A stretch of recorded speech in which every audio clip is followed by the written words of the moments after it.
السلام غزالاتي، كي دايرين؟ لاباس عليكم؟ ان شاء الله تكونوا كاملين بخير وعلى خير. اليوم بغيت نوجد معكم لي سيجارات اللي كيكونوا معمرين بالشريحه والعقده نتاع اللوز والمشماش يابس.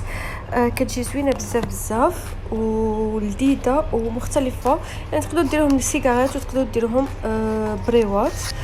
وبالنسبه للمشماش انا المهم غادي نعطيكم المقادير وغادي نقول لكم القضيه تاع المشماش. عندي هنايا 250 غرام تاع اللوز مطحون ومعجون مع 2 معالق كبار تاع ماء الزهر. عندي 200 غرام تاع شريحه طريه ومعسله. الا ما كانتش عندكم طريه كانت ناشفه حاولوا ديروها في الماء سخون مده تقريبا ساعه. عندي 6 تاع الحبات نتاع المشماش اللي تقدروا تعوضوهم بمعجون تاع البرتقال معسل، هما كيعطيو نفس المذاق سواء كان المشماش ولا شو سميتو البرتقال معسل. عندي 100 مليلتر نتاع عصير البرتقال. عندي زنجلان او سمسم محمر للتزيين. وعندي الورقه نتاعي اللي غادي ندير بها هاد لي سيجارات هادو. وخليكم مع الطريقه نتاع التحضير. اول حاجه غادي نديرها، غادي نطحن الشريحه والمشماش مع بعضياتهم باش ندوز نغسلهم. ناخذ الاول الشريحه نتاعي، غادي هي الاول ندوز نطحنها، عاد غادي نزيد عليها المشماش.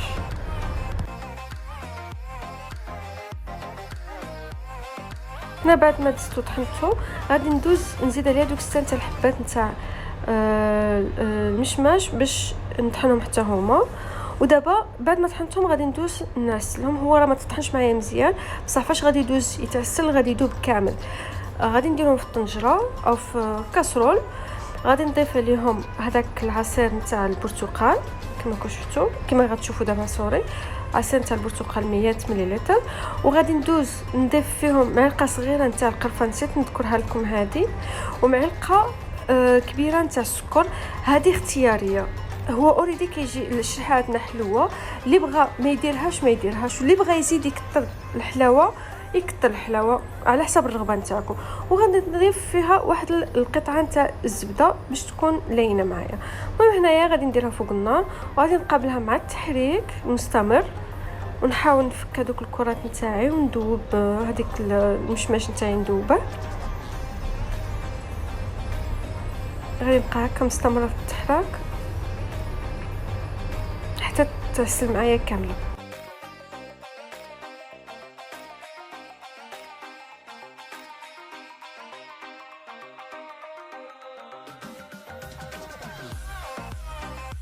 هنايا غادي نزيد عليها واحد المعلقه نتاع ماء الزهر للنكهه باش تعطينا النكهه،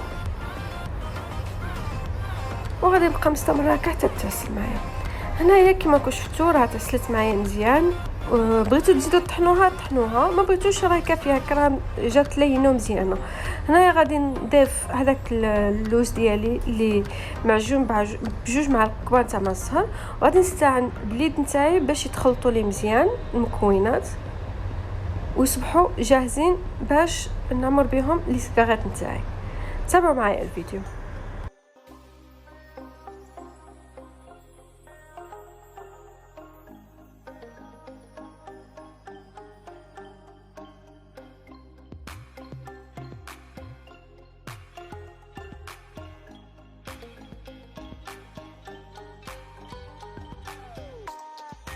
هنا العقده نتاعي بعد ما صبحت جاهزه كما كتشوفوا، اندمجت مزيان الشريحه نتاعي واللوز اندمجوا مزيان. دابا غادي ندوز نوجد فين غادي نخدم. اول حاجه غادي نديرها، غادي ناخذ الورقه نتاعي، انا شيتها هكا مربعه، غادي نحاول نقسمها على جوج باش يجيو نسبيعات طوال ورقاق في نفس الوقت، لانه انا ما بغيتش تكون عندي الورقه بزاف ملويه عليها الورقه بزاف. عندي اهم شيء انه العقده تكون باينه. فكما شفتوا قطعت الورقه نتاعي، انا كنت قطعت النص الاولاني، حطيتهم في ميكا باش ما يبسوش، ودوزت وجدت الزيت باش غادي ندهن الورقه نتاعي، واللصقه اللي هي الطحين والماء خلطتهم مع بعض. تقدروا ديروا بيض البيض الا بغيتو. انا هنايا كما كتشوفوا خديت الورقه نتاعي دهنتها شويه بالزيت، وغادي ناخذ شويه تاع العقده وغادي نشكلها بشكل طولي، وغادي نلوي عليها واحد الخطره الورقه، ومن بعد غادي نجمع الجناب كما راكم تشوفوا دابا ونزيد نلوي. واخر شي غادي ندير في اخر الورقه تاعي، غادي ندير شويه تاع اللصقه اللي هي طحين الماء، وغادي تصبح عندي الاخر السيكارات تاعي جاهزه. غندوز نوجد معكم كم وحده. ندهنها الاول بالزيت وناخذ العقده نشكلها بشكل طولي كما كتشوفوا، نلويها واحد الخطره ومن بعد نجمع الجناب ونزيد نلوي، ومن بعد غادي ندير اللصقه تاعي ونلويها حتى الاخر. وراه كونوا هانيه انه هي راه ما كتحلش معكم في القلي، كتكون مسدوده مزيان. وخليكم مع باقي الفيديو.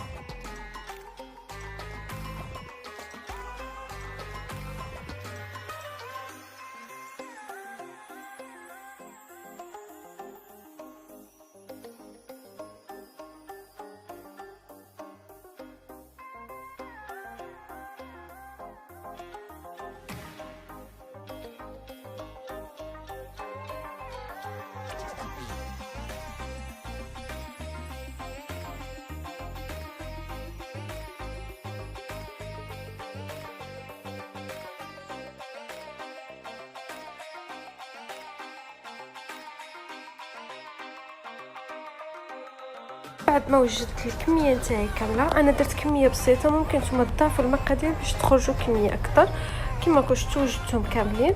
ودابا غادي ندوز نقليهم ونغسلهم، خليكم معايا.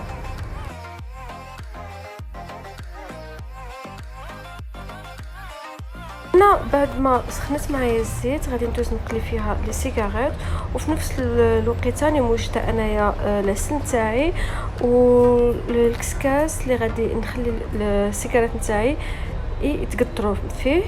كما كتشوفوا الزيت عندي سخونه، غادي ندوز شو سميتو نحط لي سيجاريت نتاعي تقريبا واحد الكميه.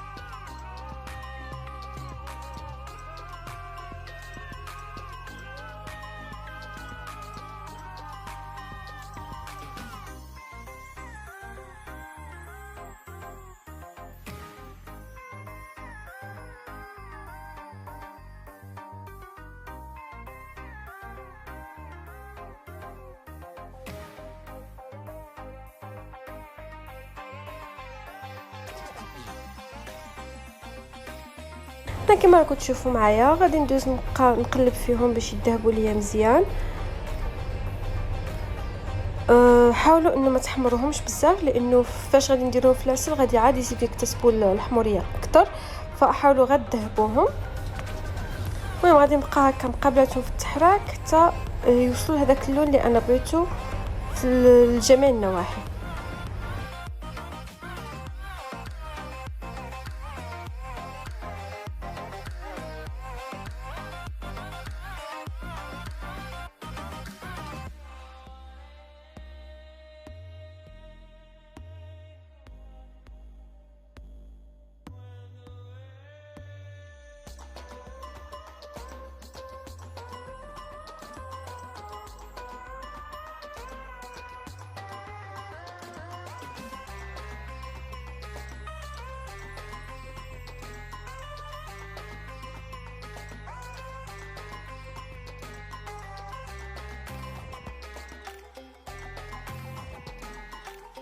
هنا كما راكم تشوفوا بديت كنحيدهم من الزيت لانه وصلوا هذاك اللون اللي انا بغيتو مذهب، وغادي ندوز نحطهم في العسل.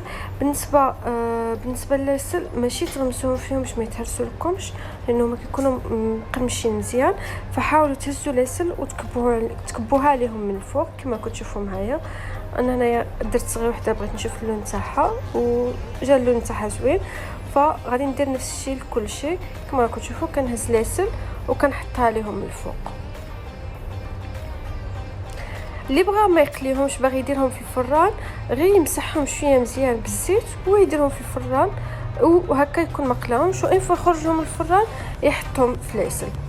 ولا سل ضروري خصها تكون بارده، بما انه السيجارات نتاعنا خرجناهم من زيت سخونه او من الفران سخونين، العسل خصها تكون بارده. وهكا غادي نبقى نكمل حتى نكمل نبقى نقلي ونغمسهم في العسل حتى نكمل لي سيجارات تاعي كاملين.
هادو هما لي سيجارات نتاعي بعد ما قليتهم في الزيت وغمستهم في العسل وخليتهم حتى تقطروا، وغمست الاطراف نتاعهم في الجنجلان المحمر.